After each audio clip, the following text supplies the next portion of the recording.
Hey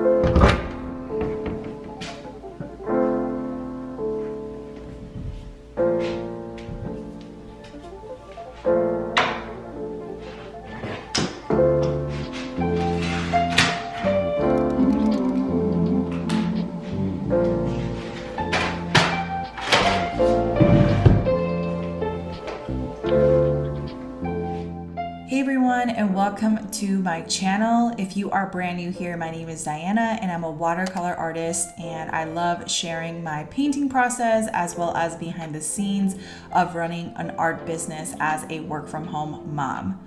So for today's video, I wanted to do a paint with me video where I paint a watercolor portrait of Tessa Thompson.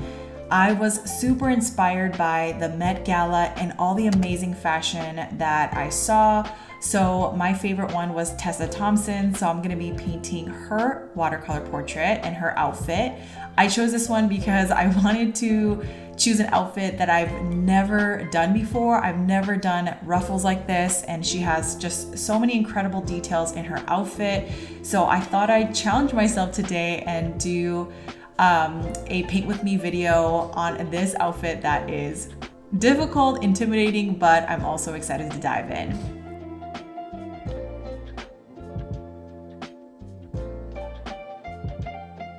While I'm painting, I'm going to be chatting about imposter syndrome because it seems like so many of us have it. So I just Googled the definition of imposter syndrome, and basically it means doubting your abilities and feeling like a fraud. It affects high achieving people who find it difficult to accept their accomplishments, and many question whether they're deserving of all of their accomplishments. I feel like this is so relevant to so many people. I was having a conversation with a friend, and maybe this is coming out more because of social media or because of being cooped up at home, but a lot of people seem to be reflecting on their lifestyles, their accomplishments, and maybe even comparing themselves even more with other people that they see online. And I thought this video would be a perfect video to talk about this with, because oftentimes I'll post my artwork that is completed and finished on my social media, and I don't share the process that I go through to finish this painting. And this subject was one that I thought would be a really great fit because it's really challenging, it's intimidating. I've never done it before. I have no idea if it's gonna turn out good because it's brand new, but I wanted to humble myself and just accept the challenge and share the process, because I think oftentimes the reason why we have imposter syndrome is because we see only the final product of someone's, finished artwork or accomplishments, their book that they wrote, or their promotion, and all the highlight reels of people's lives. But oftentimes we forget that there is so much more that goes behind the scenes.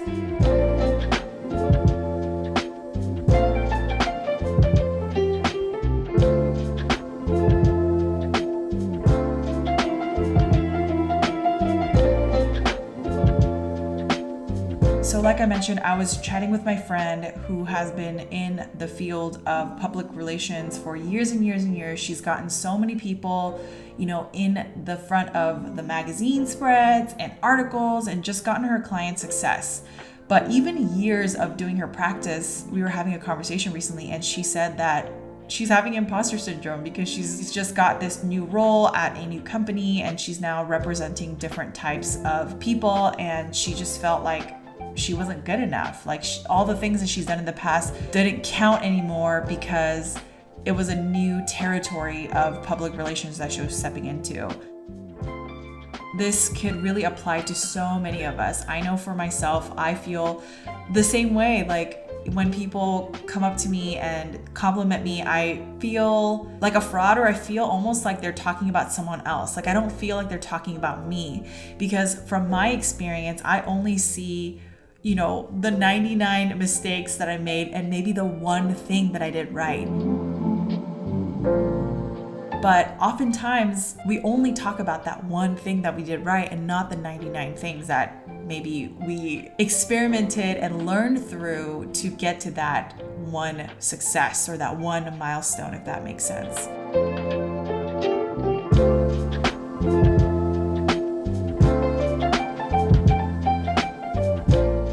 everybody has their own journey. It's impossible to compare yourself with other people because you don't know what other people are going through, just like other people don't know what you're going through or what you have gone through.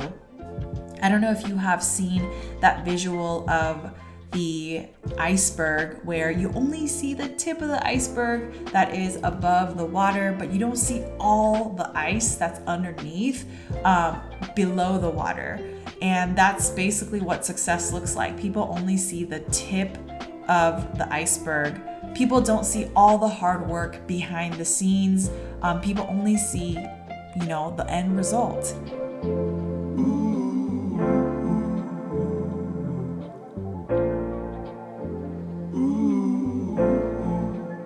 So with that said, I do want to share this artwork because I feel like it's so relevant to the creative process. Oftentimes when you open a sketchbook or start a new project, you get super excited about it. And you're ready to dive in.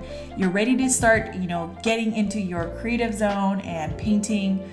But as you are seeing your painting, come to life, you run into a roadblock where you're like, oh, this is not coming out quite right, or you start doubting yourself, because that's what creating is about. It's about bringing something in your head onto tangible paper.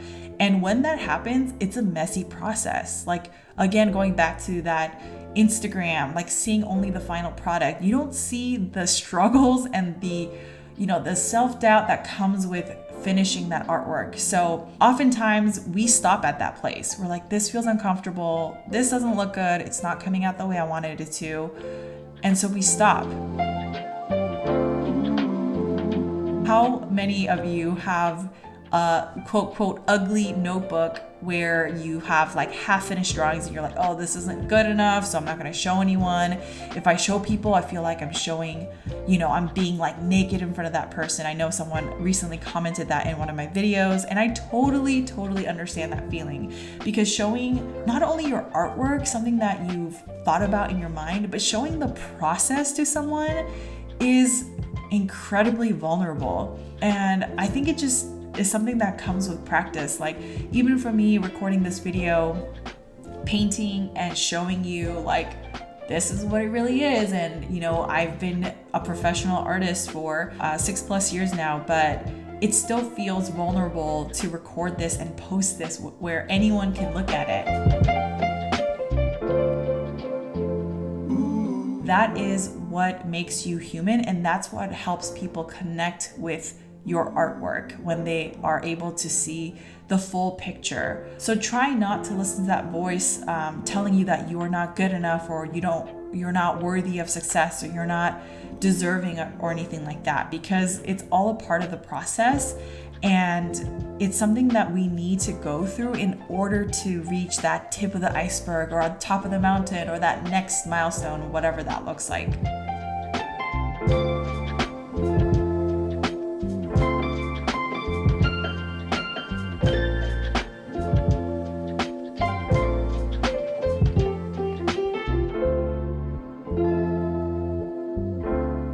So I saw this article on HubSpot blog, and I wanted to read 9 ways to cope with imposter syndrome. If you are listening to this and you're nodding your head and you're like, I agree with everything, but I'm not totally sure how to get out of it, here are the 9 tips that they recommend. So the first is know the signs. I totally agree with this. I feel like anytime you want to grow or learn from something, you need to first be aware that there is that issue. So first, understand the signs that you might have imposter syndrome, like listening to this video and nodding along. You already know that, you might have imposter syndrome, and that's okay. The second is know you're not alone. This is super helpful for me because sometimes I feel like if I have a thought, I think, oh my gosh, I'm the only person in the world who has it, but just know that that's not true. You're not alone. 3, distinguish humility and fear. I love this. 4, let go of perfectionism. This is definitely easier said than done. The best way to let go of perfectionism is actually making mistakes. So try to sit through that discomfort, through that, ugly doodle or your artwork not coming out the way you wanted it to, and just keep going anyway, because it might feel uncomfortable, but that's the best way to feel comfortable being uncomfortable.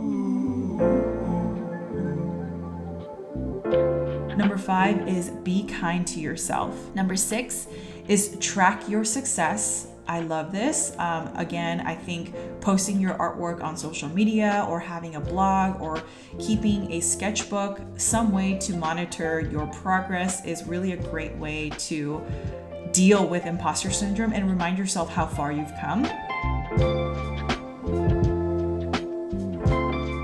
Number 7 is talk with your mentor and a manager. I feel like this could be a friend or someone that you trust, that you feel safe with. I dare you right now to go and show your sketchbook, your quote ugly sketchbook that you've been hiding under your desk. Like, show that to someone and talk to them about the fears that you have. I think that's totally fine.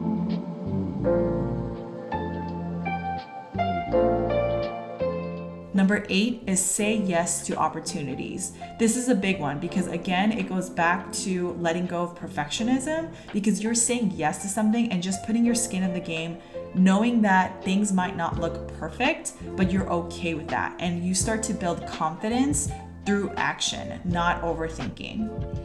And then finally, tip number 9 is embrace the feeling. I agree with this. At the end of the day, like, no matter how experienced you are, you might experience imposter syndrome here and there, and that's okay. That's okay. You can be successful, you can be, great at what you do and still experience imposter syndrome here and there. So instead of running away from it, just embrace it and just do those steps over again. Still show up uncomfortable anyway.